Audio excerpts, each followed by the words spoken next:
आज की इस वीडियो में आपको बताऊंगा कि हम लोगों को कार्यक्रम क्यों अटेंड करने चाहिए।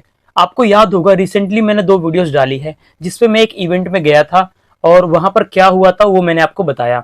बेसिकली वो जो इवेंट था साहित्यिक इवेंट था। और कोई भी साहित्यिक इवेंट जब होता है या कोई भी साहित्यिक कार्यक्रम होता है, हमें वहां क्यों जाना चाहिए, क्या फायदे होते हैं वहां जाने के। तो जो आज की वीडियो उसमें आपको यही बताऊंगा। तो सबसे पहली चीज मैं आपको बताता हूँ, कुछ बातें आपको पता होंगी, कुछ बातें आपको नहीं पता होंगी, तो सारी बातें इसके अंदर आएंगी जो मुझे इंपॉर्टेंट लगी मैं आपको बता रहा हूं। सबसे पहला जो फायदा जो आपको भी पता है और मैं जो बताने जा रहा हूं उसी सही, कि हम लोगों को ज्ञान की प्राप्ति तो होती है, पर लेकिन किस प्रकार का ज्ञान। वहां पर जब हम किसी कार्यक्रम में जाते हैं, अगर आपको बेसिक अंडरस्टैंडिंग है कि वो जो कार्यक्रम है किस विषय पे हो रहा है, जैसे रामविलास शर्मा पे हुआ था पिछली बार या फिर विजय देवनारायण शाही पे हुआ था जिसपे मैंने वीडियो बनाई थी, अगर आपको उनके बारे में थोड़ा बहुत भी पता है तो आप उस कार्यक्रम का भरपूर लाभ उठा सकते हैं। और कुछ नहीं भी पता है तो वहां जाकर पता तो लग ही जाएगा। अब फायदा क्या होता है कि जब हम उस कार्यक्रम में जाते हैं तो वहां पर जो वक्ता आए होते हैं उन्होंने काफी लंबा अध्ययन किया होता है उन लोगों के ऊपर, लगभग अपने जीवन के कई साल। तो उस कई सालों का जो एक्सपीरियंस है, जो एक निचोड़ है बात का कि क्या बात है, ओवरऑल जिसे कहते हैं कि सारा अध्ययन करने के बाद जो एक निष्कर्ष पे पहुंचे हैं, वो निष्कर्ष हमें केवल कुछ मिनटों के अंदर वहां पता लग जाते हैं। तो ये फायदा होता है पहला, कि ज्ञान का जो वृद्धि होती है वो बहुत तीव्र तरीके से होती है, बहुत तेजी से होती है। ज्ञान तो आप खुद भी पढ़ के कर सकते हैं प्राप्त, पर वहां पर जो ज्ञान मिलता है वो बहुत ही विस्तृत होता है और बहुत ही कंक्रीट होता है।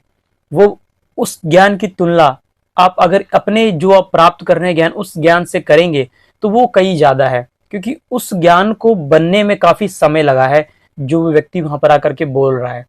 तो इसलिए भी हमें साहित्यिक इवेंट में जाने का फायदा मिलता है। और ना केवल साहित्यिक इवेंट को आप इससे कनेक्ट कर सकते हैं, कोई भी विद्वान या बड़ा व्यक्ति जिसने अपने जीवन का अधिकतर समय किसी चीज में दिया है, अगर आप उसको सुनेंगे तो इससे क्या है, आपका जो ज्ञान है वो बढ़ता तो है ही, पर यहाँ पर तीव्र तरीके से बढ़ता है, बहुत तेजी से बढ़ता है, जो कि हम स्वयं अध्ययन से नहीं कर सकते हैं, इतनी तेजी हम प्राप्त नहीं कर सकते। तो दूसरी चीज जो आपको वहां पता लगती है कार्यक्रम में जाने से, कि आप उन लोगों की तरह बोलना सीख जाते हैं। कि जब आप किसी को बहुत ज्यादा सुनते हैं या देखते हैं तो जो उनकी जो शैली होती है बोलने की, सोचने की, उनके हाव भाव, उनके एक्सप्रेशन, आप जाने अनजाने उन चीजों को अपने अंदर ग्रहण कर लेते हैं। वो किस तरीके से माइक पे आके बोल रहे हैं, किस तरीके से अपनी बात को प्रेजेंट कर रहे हैं, कोई मेन मुद्दा बोलने से पहले वो किन किन बातों का जिक्र कर रहे हैं और कैसे उस चीज को जोड़ रहे हैं, कैसे वो उस चीजों को डिलीवर कर रहे हैं। तो ये जो एक आर्ट होती है बोलने की, ये हमें तभी समझ में आती है जब हम किसी ऐसे व्यक्ति को सुनते हैं जो काफी अच्छा है बोलने में, तो हम उसको कॉपी करते हैं। और जाने अनजाने, आप चाहे चाहे ना चाहे, आप उसकी तरह जो उसके गुण है वो बोलना आप सीख जाएंगे। तो कार्यक्रमों में जाने का ये फायदा है कि जिस तरह से मंच पर आकर के वो व्यक्ति बोलते हैं, आप वो बोलना सीख जाओगे। और तीसरा जो बेनिफिट है वहां पर जाने का, कि वहां पर बहुत से ऐसे लोग आते हैं जो कि काफी ज्यादा प्रसिद्ध होते हैं। क्योंकि एक ऑथर है जो जब या फिर जो वक्ता है वो काफी प्रसिद्ध होता है, उसके जो आसपास के जो लोग होते हैं वो भी काफी लगभग उसी के स्तर के होते हैं। तो साहित्यिक इवेंट में काफी सारे जो राइटर्स होते हैं किताबों के, वो वहां पर आते हैं।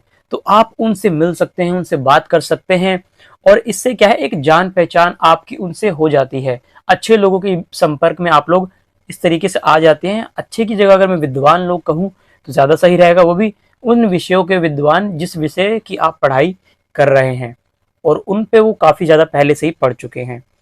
तो चौथी बात या चौथा बेनिफिट जो होता है, कि हमें जगह का पता चलता है।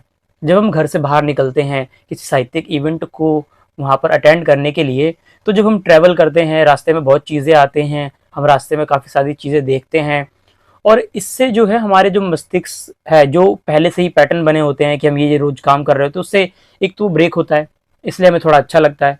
और साथ ही साथ हम जगहों को एक्सप्लोर करते हैं, जो मुसीबतें आती है वहाँ तक पहुँचने में, इन सब का सामना करते हैं। तो ये फ़ायदा हो जाता है एक, कि हमें नई नई जगह पता लग जाती है, और हमें जो समस्याओं का, यानी जो डेली लाइफ चल रही है उसमें तो कोई समस्या आती नहीं, क्योंकि वो वैसा ही चल रहा है, सब नॉर्मल है। ये एक अब नॉर्मल चीज़ हो जाती है कि अचानक से कुछ नया करने जा रहे हैं तो प्रॉब्लम्स आती है, फिर हम इसको सॉल्व भी करते हैं। तो प्रॉब्लम सॉल्विंग एटीट्यूड भी डेवलप हो रहा है, साथ ही साथ आप जगह भी देख रहे हैं।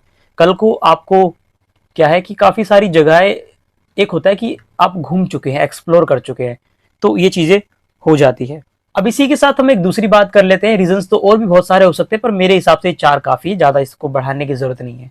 पर लेकिन नॉर्मली लोग साहित्यिक इवेंटों में क्यों नहीं आते, इसका रीज़न अगर मैं समझ पा रहा हूँ, जो मुझे लगता है कि लोग अकेले आने से डरते हैं कि कोई साथ में अगर आ जाए तो जाएंगे, इसलिए लोग नहीं आते हैं।